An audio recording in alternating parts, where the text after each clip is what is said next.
Uma enxada na beira do caminho. Este espaço é destinado a todos aqueles que não estão contentes com os conceitos do senso comum sobre as coisas do mundo.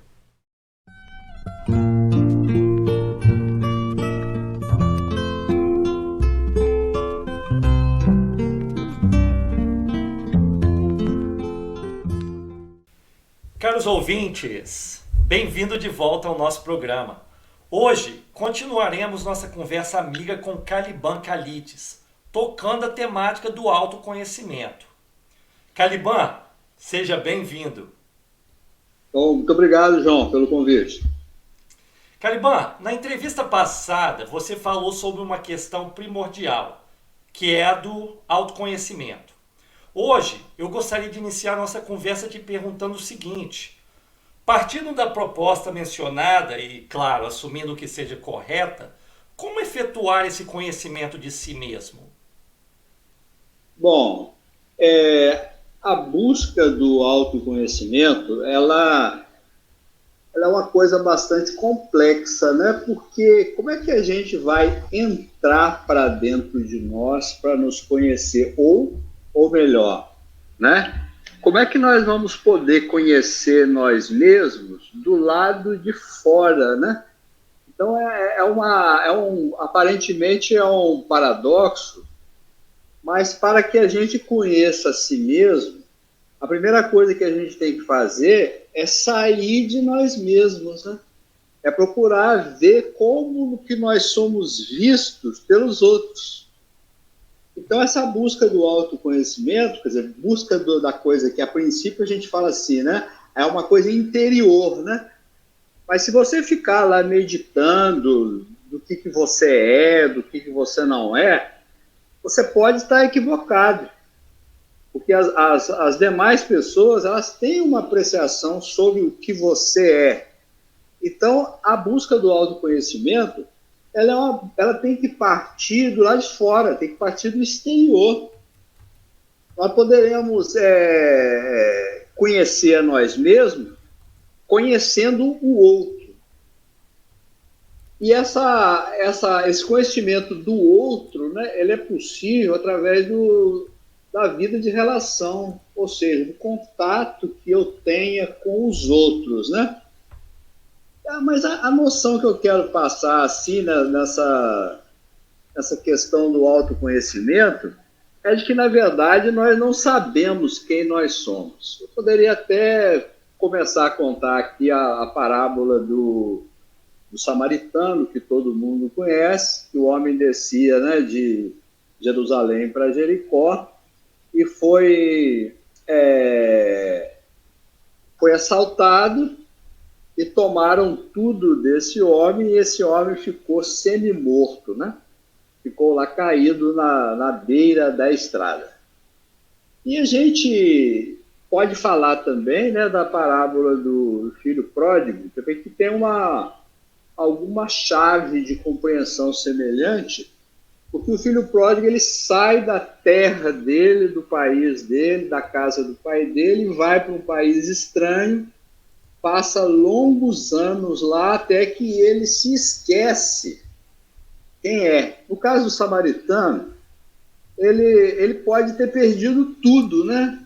E lá se fala que ele perdeu tudo que tinha. Ele pode até ter perdido a identidade dele, não saber quem ele era. Ele pode ter tido uma amnésia. E no caso do filho pródigo também, ele termina se esquecendo, né, da sua filiação. Ele convive naquele lugar estranho, passa durante tanto tempo lá. Isso não deixa de ser, né, uma coisa curiosa no Evangelho, né? Então, quando o homem retorna, o filho pródigo, né, ele retorna, ou quando o samaritano ele é salvo, né, vem o homem que pratica caridade e ajuda, né, e cura esse homem está doente, né?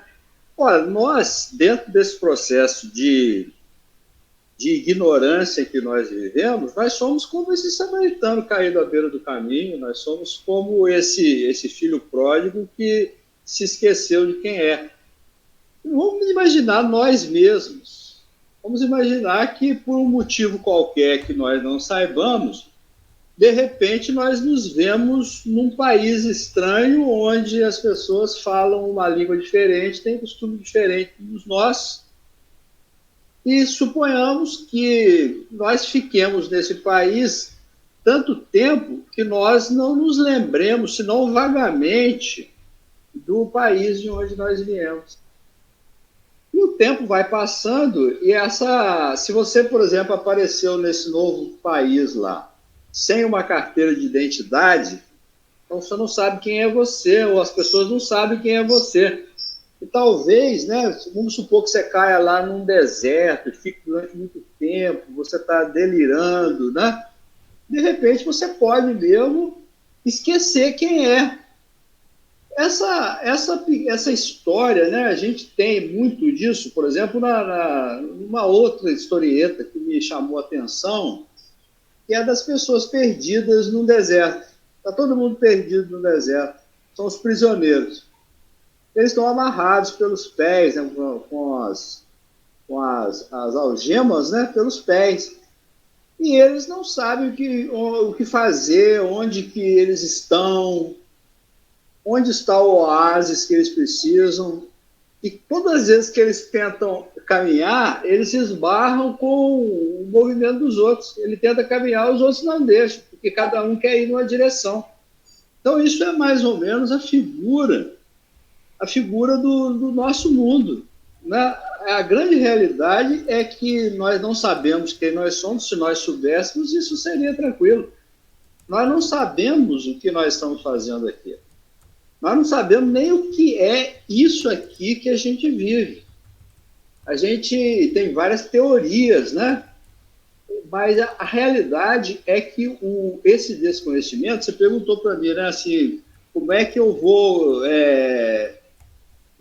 iniciar, né, efetuar esse autoconhecimento? Eu disse, não é possível a não ser que a gente tenha um tempo infinito de pesquisa no ambiente que a gente vive, até que a gente decifre se existe nesse ambiente que a gente vive entes que são semelhantes a nós, pessoas que também querem ou sentem que vieram de outro lugar.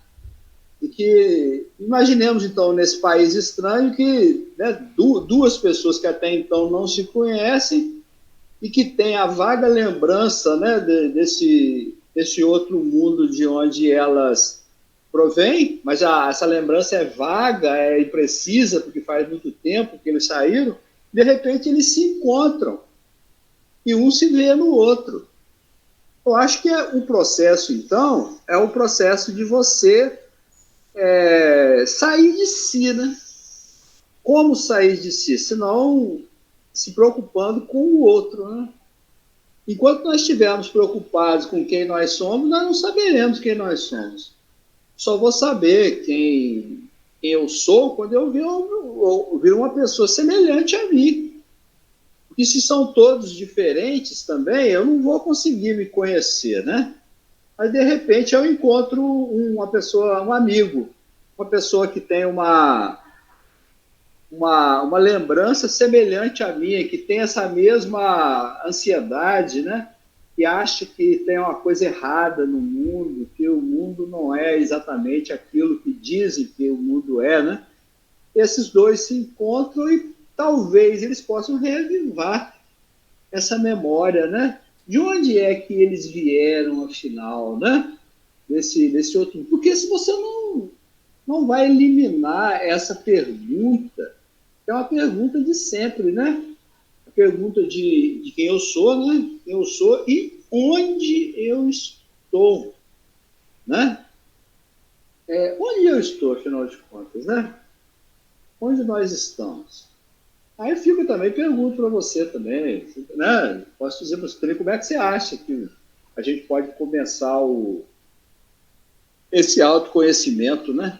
Se tem outro jeito, muita gente diz que você tem que ir para o mundo interior, né? Você subir a montanha lá e ficar lá isolado de todo mundo, né? Será que eu vou conhecer a mim mesmo fazendo isso, né?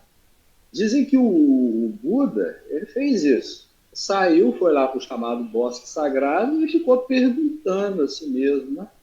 Por que existe isso, por que é aquilo, por que as pessoas sofrem, né? Porque quando ele ficou, isso eu não sei se é verdade, né, na vida do Siddhartha Gautama, né? Ele sempre viveu num palácio, cercado de todo o conforto, e o pai dele, ele tentava evitar uma profecia que dizia que um dia ele ia abandonar tudo aquilo.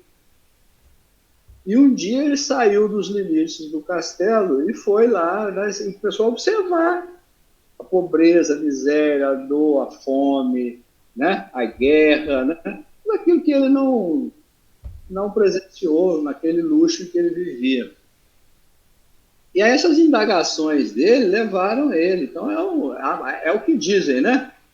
E ele, então, se afastando do mundo, ele começou a perguntar por que as coisas existem, fazendo indagações de si mesmo.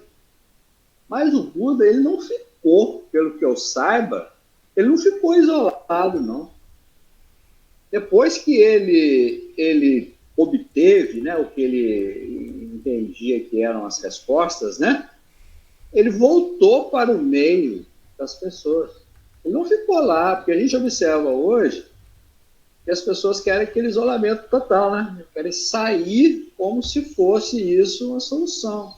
Sair da sociedade, né? Eu, pelo menos, não consigo entender que eu consiga responder essa pergunta me isolando do mundo, né? Eu vejo a resposta, voltando lá, né? A resposta está no outro, né? Não sei se eu me fiz claro, João. Muito bem, muito bem. Não. Mas do que você falou, parece surgir outra indagação fundamental. Aqui uma pergunta. Segundo você, Caliban, o que é o mundo? Ou, de outra forma, onde nós estamos? Bom, onde você está, onde eu estou, né? Essa pergunta é interessante, se você observar, e toda vez que você faz ela, você tem uma noção de espaço, mas tem uma noção de tempo que está inseparável com essa noção de espaço. Você fala assim, eu estou aqui agora, neste momento. Você vai estar daqui a 10 minutos aqui? Não, você vai estar em outro lugar. Então, onde você estava a meia hora atrás? E a gente tem que falar de onde nós estamos do ponto de vista religioso, por exemplo. Né? Do ponto de vista religioso, nós estamos aqui no mundo e depois que nós morremos, nós vamos para o céu. Era assim a concepção, né? A cosmogonia dos antigos gregos procurava explicar o que é o mundo que a gente vive com os mitos, né? Os deuses criaram isso e tal, né? E a gente vive nesse ambiente aqui que foi feito pela vontade de um deus ou de vários deuses, muitas vezes esses deuses aí lutando uns contra os outros, né? E a gente vê, depois vê as religiões mais próximas da nossa época, né? As religiões cristãs e todas as religiões ligadas aí ao hebraísmo, né? Em que a gente vê a história de uma criação. Um Deus que cria esse mundo. É feito, segundo lá está no Gênesis, esse mundo saiu das águas. Né? É difícil a gente imaginar, e a água saiu de onde? Né? O nosso mundo, Deus soprou, né, lá na Gênesis, né, o seu espírito sobre as águas. Então a Gênese mosaica, né, tentando mostrar que saiu isso da vontade divina. E o processo de contagem de tempo é curioso, né, porque alguns da religião, eles levam ao pé da letra que nós estamos aqui como descendentes de Adão e Eva, né? Então é o quê? Dá para somar lá aquelas datas que estão lá na Bíblia. Isso o quê? Dá não sei, nunca somei não, mas dá o quê? Uns 7.000 anos, no máximo, né? E existe uma contradição, né? a gente observa aí fósseis e outra coisa, e não é possível que a espécie humana ela tenha nascido de uma família, né? Até porque lá na Bíblia mesmo, lá diz que quando Caim matou Abel, né, e ele foi expulso lá do Éden, né? Ele foi lá para o Oriente e casou-se com uma mulher lá na terra de Nod. É muito curioso isso na Bíblia, né? Peraí, então, estão falando de uma família, e parece que a história de Adão é a história de um povo. Não parece falar da história da humanidade, né? Porque tem alguém lá, que mulher é essa? Que país é esse? Para onde o Caim foi, né? Mas o fundamentalismo religioso de todos os tempos, ele terminou levando isso ao pé da letra, né? Então, há diferença muito grande entre o conceito cosmológico atual, né, e o conceito religioso. Há um conflito, né, permanente entre o processo criacionista, né, no sentido religioso, e o processo científico, né? O que a ciência fala para a gente? Que diz, né? São crenças também, né? O tal do Big Bang, né? É o que? Eu não sei, uns 14 bilhões de anos, é isso aí, né? O nosso sistema aqui, quantas galáxias existem? Alguns trilhões de galáxias? Trilhões, é o que se acha que né? São trilhões de galáxias, né? Onde nós estamos lá, nós estamos na tal Via Láctea, em que parte da Via Láctea nós estamos? E que o quê? Faz o quê? Nosso Sol aqui, 4 bilhões e meio de anos. Essas são as teorias de hoje, né? E parece que a gente avançou bastante já, né, ao colocar lá, depois do Big Bang, né? Depois do Big Bang, foi formado tudo, em alguns segundos já estava tudo formado, né? As principais galáxias, né? Então, são modelos que a gente tem. Onde nós estamos, né? Eu percebo o seguinte, que o tempo e o espaço, eles não podem ser separados. Não posso colocar assim naquele lugar, porque hoje, eu estou num planeta aqui, muita gente acha que a Terra é plana, né? Mas dá para ser fotografada a Terra, tem a questão aí dos satélites e tudo, né? Dessas sondas espaciais. Eu não vou poder ficar duvidando eternamente de que isso existe, né? Eu mergulhar no negacionismo e acreditar que isso não seja possível, né? Até porque tudo que a gente faz hoje, né, de certa forma, depende dessa crença que a gente tem de que nós já conseguimos sair aqui da órbita terrestre, né? Mas o planeta Terra, ele não está girando os seus 40 mil quilômetros, sei lá quanto, 44 mil, né? Em 24 horas, numa velocidade espantosa, né?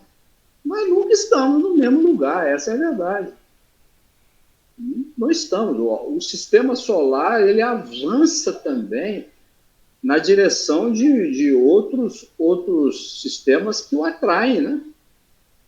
Isso você pode ser demonstrado aí em física e tudo, né? Eu não entendo nada disso, não, de física, né?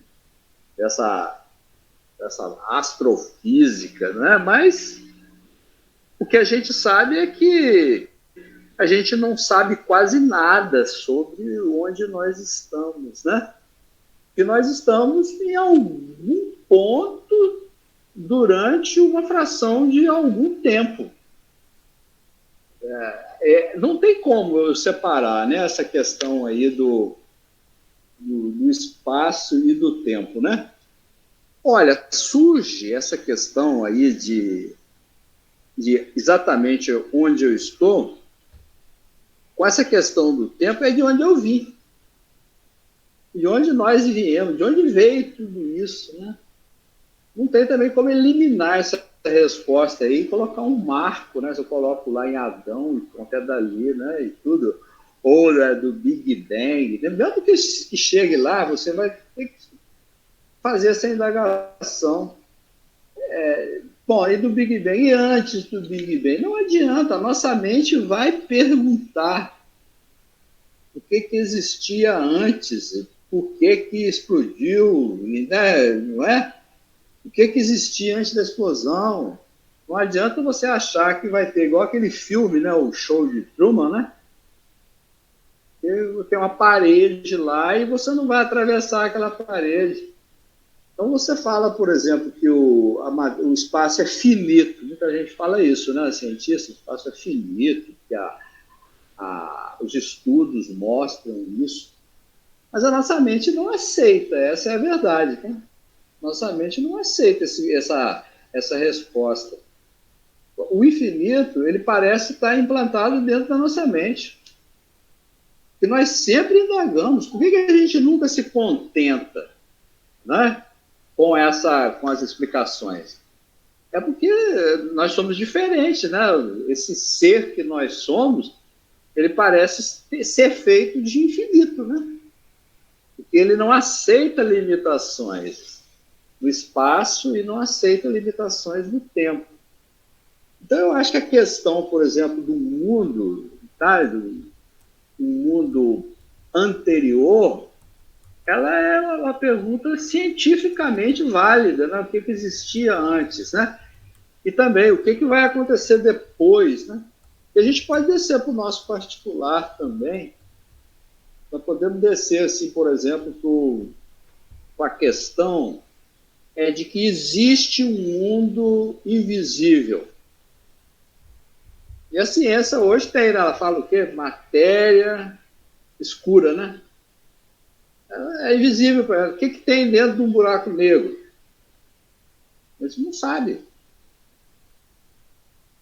A questão, por exemplo, do mundo anterior, o Sócrates já tinha chegado a essa conclusão de que se eu estou aqui, eu vim de algum lugar.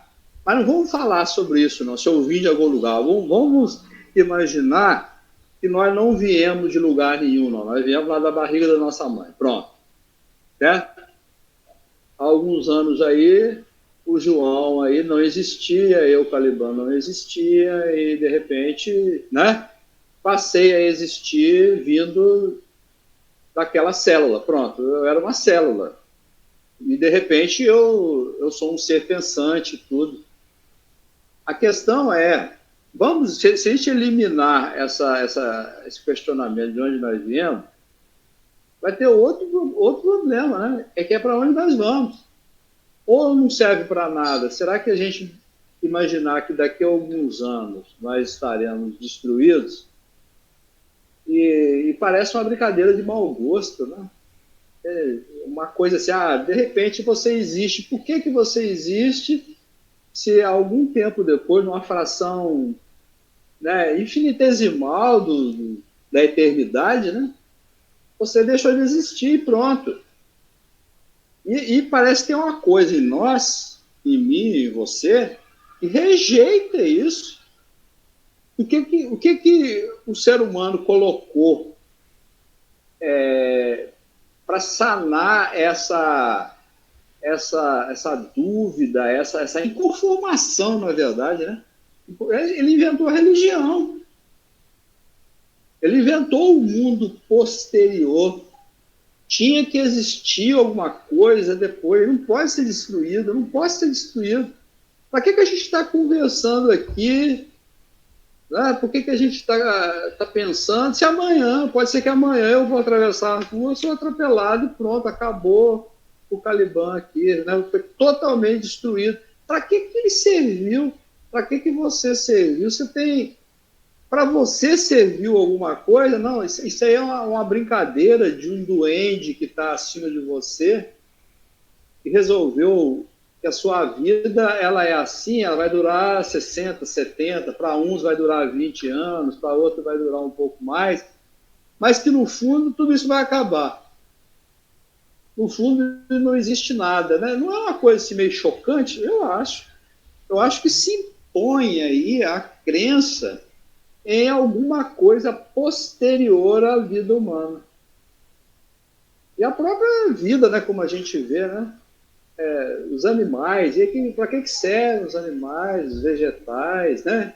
Para que tudo isso, afinal de contas, né? Ou não faz sentido, como o Nietzsche falava, que nada faz sentido?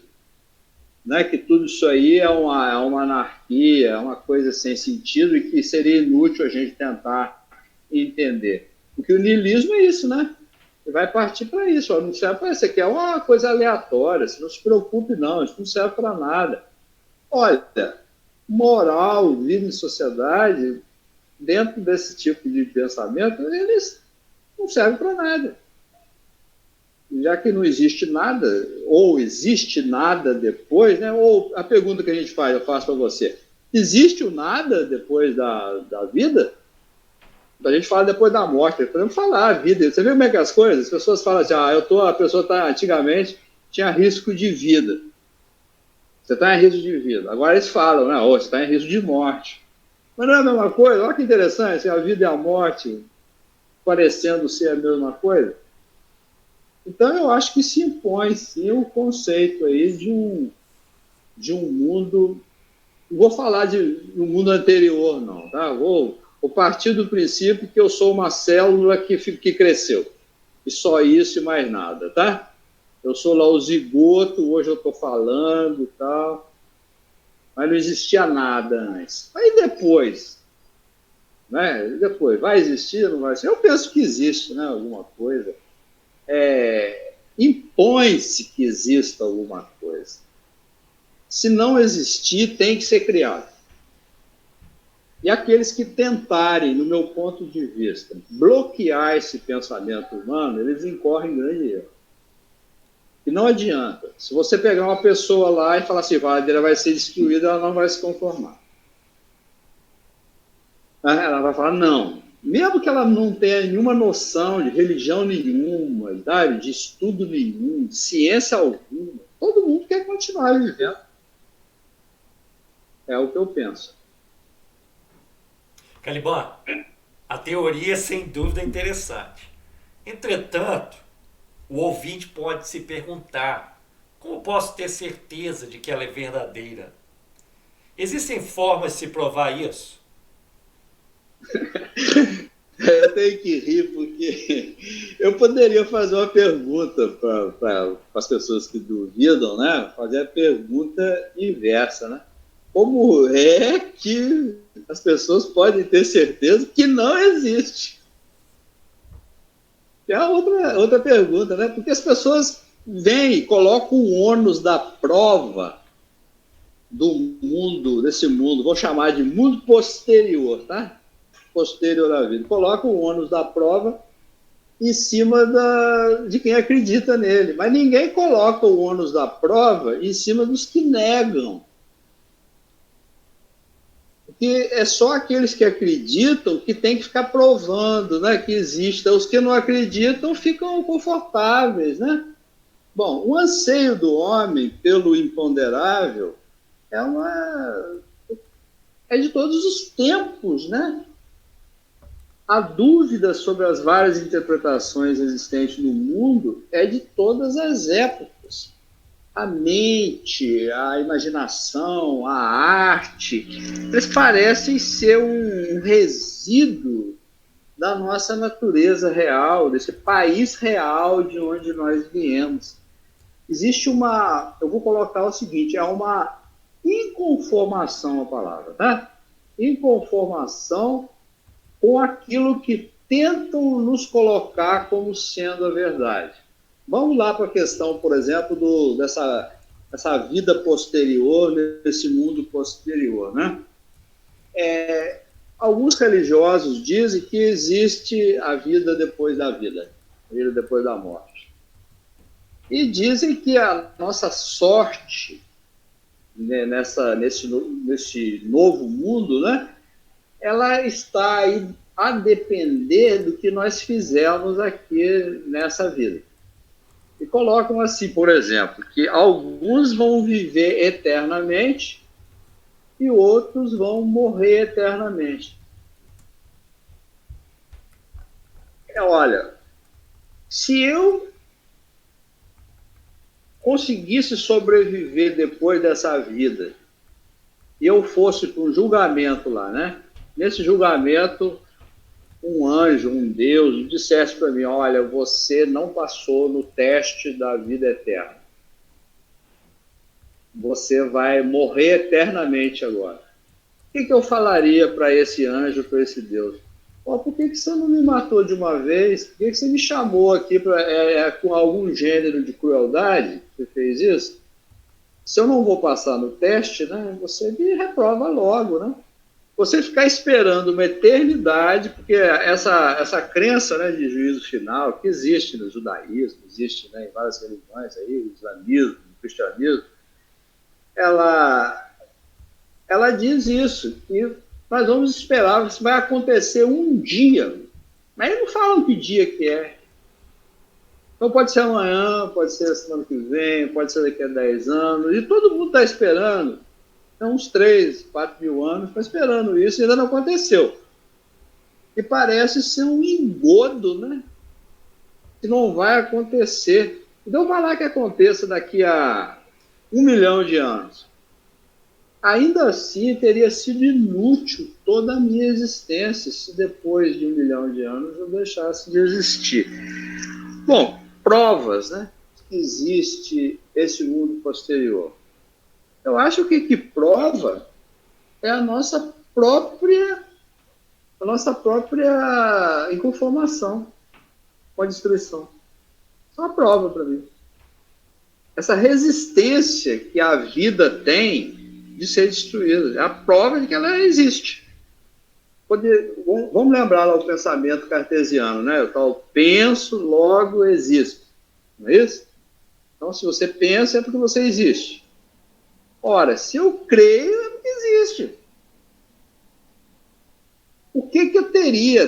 Por que existiriam tantas religiões no mundo, cada qual pretendendo responder essa indagação? É porque existe. Bom, evidentemente, talvez não seja do meio como está escrito, né, nas várias religiões, né? Mas existe como comprovar? Muita gente diz assim, mas ninguém nunca voltou de lá. Não é isso? Não é o que falam? Ora, esse argumento, ele não para em pé. Esse argumento que ninguém voltou é uma falácia que é utilizada ainda hoje de forma absolutamente leviana. Porque existem comprovações de que alguma coisa existe depois da vida.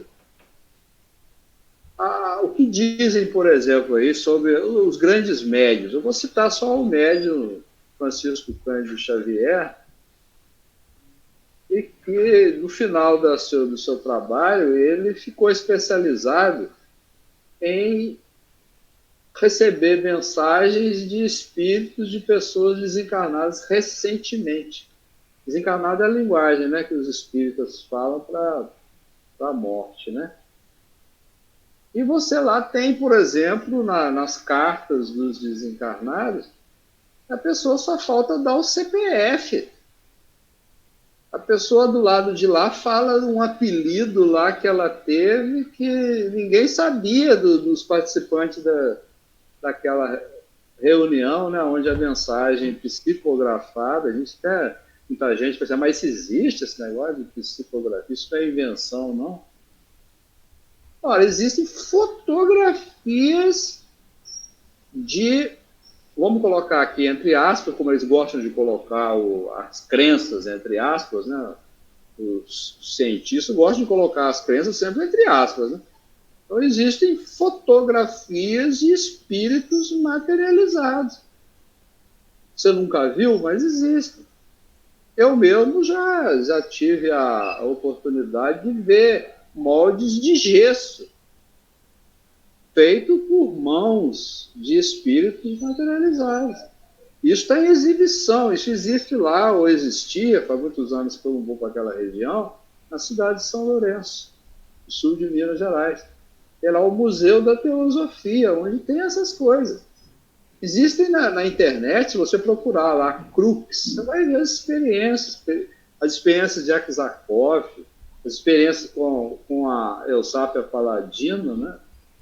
Com a média italiana. Olha aqui, eu não estou fazendo aqui nenhuma apologia do espiritismo, não, tá?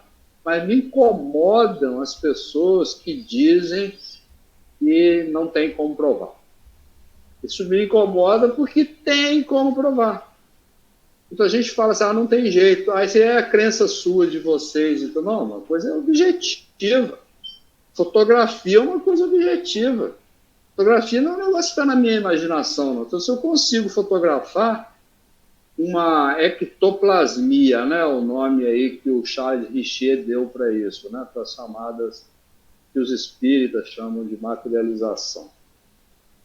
Eu estou procurando me colocar distante assim do espiritismo, porque poderia alguém duvidar de que a câmera conseguiu fotografar aquilo. Olha, só se você chamasse testemunhos, desamarrar as mãos do médium, né? Pode até colocar ele com correntes lá preso para que ele não tenha movimento nenhum. No entanto, o espírito, se existir a possibilidade, ele vai se materializar lá. Mas isso eu nunca vi. Ora, eu também nunca vi esse negócio do choque aí, desse negócio de gerador de hadron, não sei o que, eu também nunca vi. Eu também nunca vi as ondas eletromagnéticas e tudo. Nunca vi a linha imaginária do Equador. Eu nunca vi nenhuma, né, onda calorífica. Existe, não existe? Eu não vejo a eletricidade, mas ela existe. Então, essa coisa que não pode provar, para mim, essa que é a falácia. Poder provar, claro que pode, com certeza pode, né? É só você estudar, você procurar aqueles que se especializaram nessas questões e parar de falar aquilo que eu chamo de uma abobrinha, né? Você parar de falar isso. Não dá para... Ninguém voltou. Não voltou. Não é claro que voltar. A crença... Agora, você pode ter uma interpretação diferente, né? Esse espírito materializado, isso aí é uma espécie de anexo da pessoa, do médium. Então, isso não é espírito, é a imaginação dele. Então vamos estudar a imaginação? Mas vamos parar de negar que essas coisas existem? Pode falar que aquilo ali não é espírito, aquilo ali é uma criação mental, né, tal, do médium. Poxa, já estamos nesse nível assim dessa criação mental, vamos estudar a mente humana, então, para ver do que ela é capaz, né? Porque nós não podemos ficar eternamente nessa cantilena, né? Não existe o mundo. Por isso que eu volto lá na questão, né? Devolvendo a pergunta, né? Como é que quem nega prova a sua negação? Também não prova. Se eu for falar dessa maneira, não tem como provar, né? Até pelo contrário, né? Existem mais evidências de que exista esse mundo posterior do que ele não existe. Embora a gente fique aí eternamente, muitas vezes, no nosso modelo científico da atualidade, né? A gente fica eternamente negando. Se você quiser, né? Você vai ficar eternamente negando. Você pode imaginar uma outra hipótese, né? Tá? Não sei, são várias as hipóteses, né? Eu acredito na sobrevivência da vida. Eu acho que faz parte da vida. A vida a gente vê ela se reproduzindo todos os dias, né? E a gente observa o seguinte, que você vê pessoas morrendo todos os dias, mas o mais importante é ver pessoas nascendo todos os dias. E de onde vêm essas pessoas que estão, essas células, né? Vamos colocar assim, né? Isso não para, não tem um fim, não vai acabar, não, esse fenômeno aleatório. Esse fenômeno aleatório aí, quando ele começa a parecer que tem uma inteligência nele, né? Que não é, a gente não é ser inteligente? Então, poxa, como é que conseguiram, né? Um casal lá, de repente, não vai para um motel totalmente sem a intenção de criar ninguém. Aí eles fazem sexo, daquilo ali sai um ser inteligente. Né? Então, a humanidade produziu aí um Einstein, produziu um Spinoza, né? Produziu um Newton, fortuitamente, né? Então, não precisa fazer nada, tudo por acaso, né? O universo é todo por acaso, né? Essa é o que pensam, né? Bom, acho que me alonguei bastante aí. mas eu acho que é impossível viver sem uma crença no imponderável. Seja que tipo de crença seja essa. O modelo a gente pode discutir, tá? Mas eu não vou nem falar da vida antes da vida, não, tá? Vou falar só da vida depois da vida. Tá? Porque as religiões até aqui, eles estão conosco, né, no pensamento, na crença da vida depois da vida, né? A vida antes da vida já é uma outra questão, né? Muito interessante. Caliban, eu gostaria de expandir aquela questão do mundo posterior, mas devido ao tempo, deixaremos para uma próxima oportunidade. Podemos continuar esse assunto num próximo encontro? Claro. Esse é um assunto que não acaba, viu, João? Isso não tem fim, essa questão, né? São questões extremamente intrigantes. A gente fica para outra oportunidade, né? Não dá para a gente gastar tudo num dia só, não, né? A gente ficasse conversando aqui uma vida inteira, a gente continuaria com as nossas indagações. Perfeito. Mais uma vez, obrigado ao ouvinte pela audiência e ao Caliban Calides pela participação. Eu que agradeço, João. Agradeço pela inovação constante, pelo interesse e pela oportunidade que você está dando, né, para mim, que não sou ninguém. Essa é a verdade. Muito bem. Até a próxima, então. Até a próxima. E aqui encerramos esse podcast. Muito obrigada por sua companhia. Gostou? Então se inscreva no nosso canal e nos acompanhe. Até logo!